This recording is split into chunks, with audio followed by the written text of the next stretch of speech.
I'm Dean Braxton, and I have a story of dying and going to heaven. I was working in the Seattle area, working for the county there, King County, and I was a supervisor in the probation department of the juvenile courts. So I was loving my job. I enjoyed working with adolescents. I used to say all the time, I would do it until the day I died.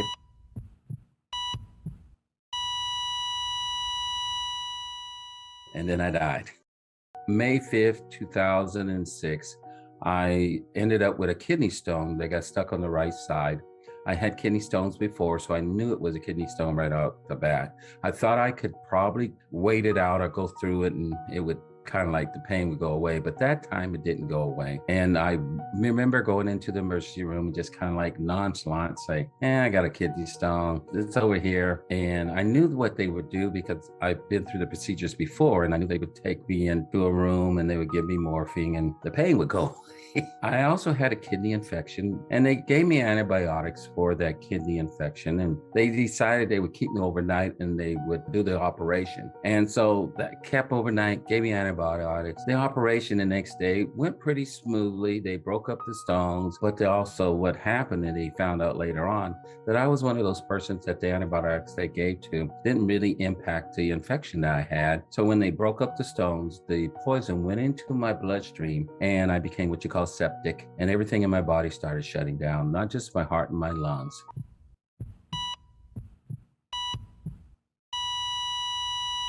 According to the medical records, I was considered clinically dead for about an hour and 45 minutes.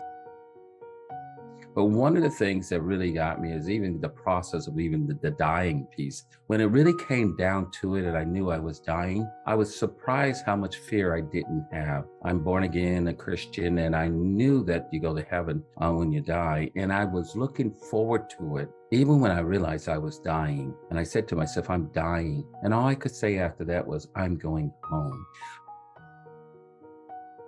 I remember leaving my body and really shooting through the hospital floors and even going into the blue sky. And I remember going into outer space, and it was really fast. I used to always try to figure out how fast it was. And I do read my Bible, and I remember reading this one scripture that says to be absent from the body is to be in the presence of the Lord. And all I could say was, that was it, that was it, that was it. That's what really happened.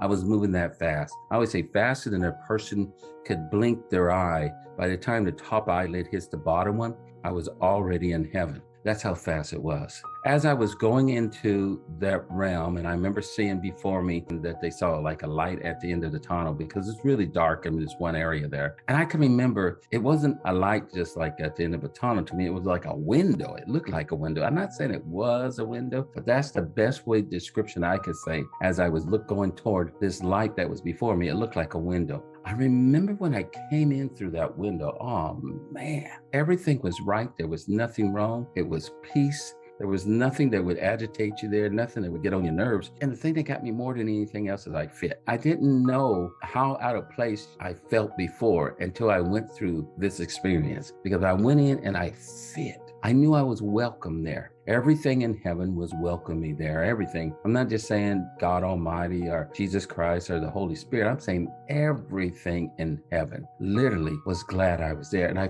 felt it by looking at everything around me. There were trees there. I felt welcome from the trees. I looked at flowers. They seemed to welcome me. Everything there was so glad I had showed up. One of the things I wanted more than anything else, and I didn't even know this desire was on the inside of me until really I got there, and that was I really just didn't want to be in heaven. You know, I wanted to see Jesus Christ. I wanted to see him face to face. That was so important to me. Heaven's not heaven without the Father and Jesus. They make up heaven, you know, and I came to understand it's not a place you want to be in, it's a person you want to be with. So as I was going through a forest, there was a forest before me, a bunch of trees in front of me, and I knew Jesus Christ was through those trees. And I remember thinking that I got to go through those those trees to see where he is. And as I was going through those trees behind me, they parted before me. And I felt like they were saying on both sides of me, he's going to see the king, he's going to see the king, he's going to see the king. That's what I felt like they were saying. I wanted to be where Jesus is.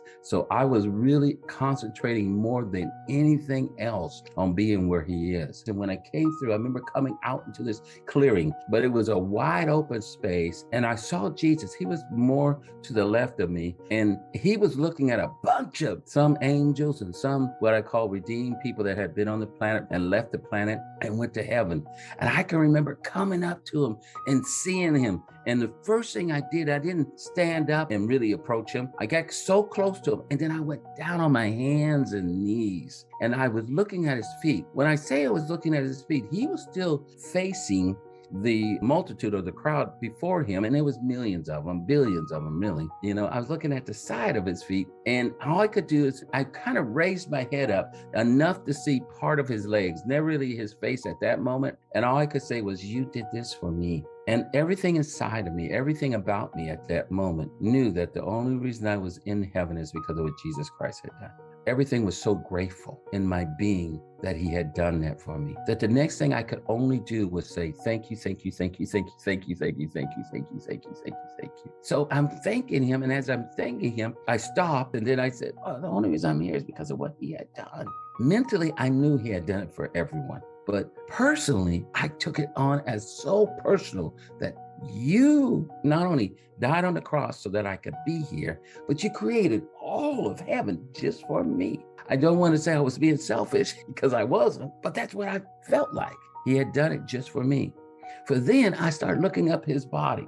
I looked up from his feet to his ankles. His ankles loved me. I saw his calves. They loved me. I saw his knees. They loved me. Everything about him I looked at loved me. His hands, they loved me. And then I got to his face and he looked at me. And this is what really, one of the things that still to this day is one of the things I'll go back to every once in a while and just grab. He looked at me like I never, ever disobeyed him in my entire existence. That really got me. And then I thought about it later on that when he said he forgive you, he forgets it. I read the Bible, and the Bible even says that in the 8th chapter of Hebrews and also the 10th chapter of Hebrews. It literally says that when God forgives you, he forgets it.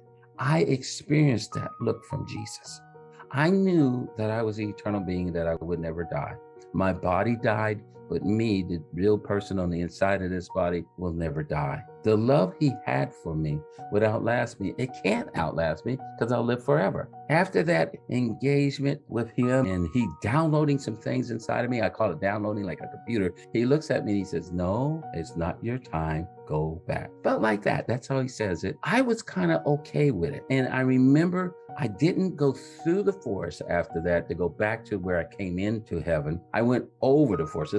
It's like I flew over it. There is not really flying. You can literally say, I want to be 10 feet above the surface there. The best way I could describe it to you that read your Bible is like when Jesus walked on water. And there's no fear, so you can go as high as you want. But I remember going over the trees and going back to that place. And when I got to the place that I was going to leave out of, and it wasn't like there's a door there that opened up the door and you go out. It was just like I knew the next step I took, I would be out of that realm. And I remember standing there for a while and I sensed my body wasn't ready. It wasn't ready. I was so joyful that it wasn't ready. So I remember turning around saying, yes. And the forest was before me. And I knew Jesus was on the other side of the forest. But I felt like I could literally go to the left of the forest. And as I'm going to the left of the forest, oh man, all of creation is so joyful. I saw mountains and they were beautiful mountains. They looked like ocean waves moving because they could move. And as they were moving, it looked like the ocean waves going past me, but they were really mountains going. And I just, oh man, this is so wonderful. And I'm enjoying it because to be honest with you, I thought I was going to stay. I knew I had to get back to Jesus. So I came back to Jesus this time around this side of him. And for whatever reason, I went behind him and then came back to that same position I did the first time. And I bowed down again before him. And then he said some more things to me. He talked to me a little bit more about things there. And I remember the light that was coming off of him. I didn't say this the first time, but there was this great light that was coming off of him. And it was wrapping itself around me. After that engagement, he looks at me again. He looks down at me again with these beautiful, loving eyes. He says to me again, "No, it's not your time. Go back." The second time, I was, oh man. I go over the trees again. I get to that edge part of where I came in at, and it looked like I take one more step and I'm out. I get ready to get out, and all of a sudden, again, I know my body is not ready. And I'm thinking, yes, I am staying. So the next thing I do is this time, instead of going to the left of me, I go to the right of that forest, and I experience so many great things. It seemed like that side was more of the liquids, like the water, the seas, the rivers. I don't know why they were over on that side, but they were on this. They were more blue, but that blue, like we would say blue, because the colors are there are more vibrant than you can imagine. I travel through, I see things, I experience some things. I've seen a lot of different animals on that side. You know, there's a lot of animals in heaven. And then I get right back to Jesus. And this was, oh man, they were always there. I don't know why I didn't recognize them. Here again, I go back to the same spot I went to before with Jesus, and I'm looking at his feet. Then I look up, and on the other side of him, I see my family. I see my grandmother Mary standing out front. She's on a group over on this side over here, and she's standing out front. And then behind her were other relatives, and then behind them were relatives. And it was generation after generation of all those that had a connection with Jesus Christ and the Father, and they came to greet me in. Now, I know they were there the first time I was there with Jesus. I know they were there the second time I was Jesus. I didn't focus in on them at all. I focused mostly on Jesus. But this time, for some reason, I focused on Jesus, then I focused in on them. Sometimes people say, what did they look like? It's hard to describe people in heaven because there's no time. I tell people they were shiny, they had a big smile and pure joy. And then I thought later on, I said to myself, wow, I got to see my entire family in heaven smiling. And I thought, I've never seen that on the planet, and enjoying each other so much. I didn't know that family was that like that in heaven. I thought we were all the family of God and we all would see each other and that would be the way it is. But you guys, the reality of it is family is important to God. And I came to understand that. There was people there that I didn't think would be there. I thought they didn't go to heaven because they didn't meet the criteria I had for them. They met God's criteria, but they didn't meet my criteria. And you say, what is God accepting Jesus Christ as Lord and Savior? You know, that's the criteria that God is asking. So here it is, you guys. My family comes to greet me in. Jesus downloads a lot of stuff in me. I get to experience what it's like to be in heaven and all of heaven coming together and praising and worshiping God. But after everything, all that, all of a sudden, Jesus looks at me again and he says with a command, strong command, no, it's not your time. Go back.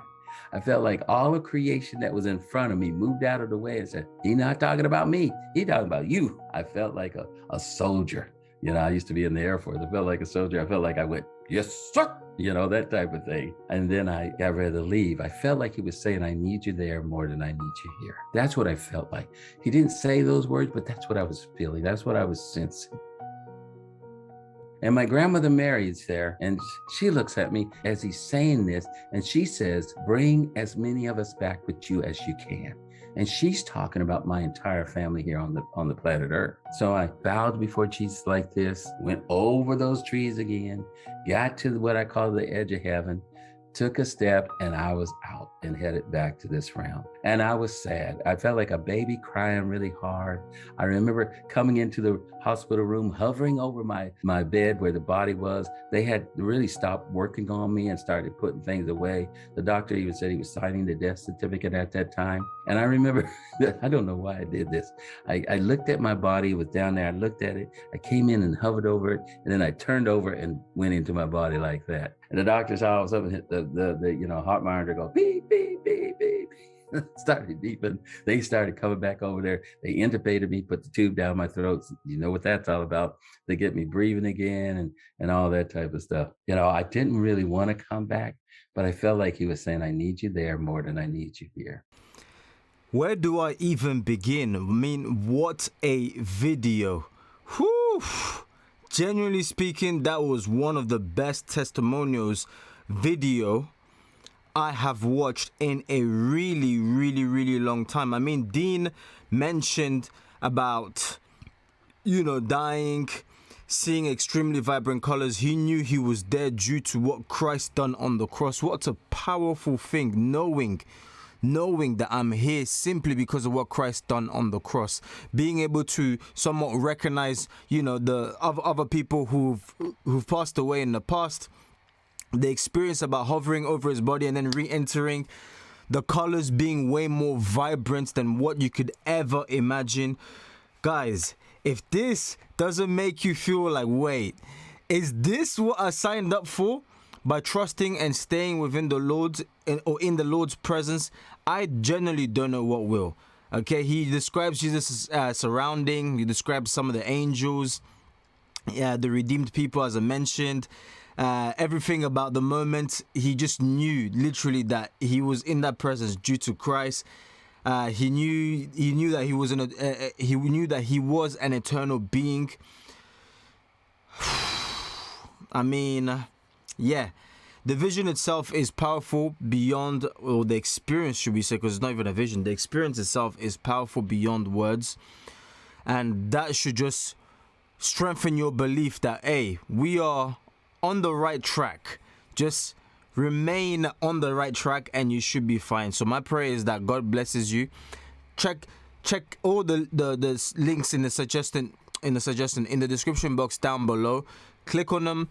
If you decide to support this ministry, by all means, God will bless you, but it's not a must. But as I said, if you decide to, you feel touched, then may God bless you truly, truly. Smash the like button, comment something. Let's talk in the comment section down below. Have you ever had a similar experience? And obviously smash the like button and do all of that great stuff. All right, guys, God bless you all. Oh yeah, shout out to all my Patreon, by the way. Larry, Rod, shout out to all the Patreon. If you want to become a Patreon, obviously link is in the description as well. If you enjoyed this video, you're gonna love this one next. I promise you. I make these fire videos.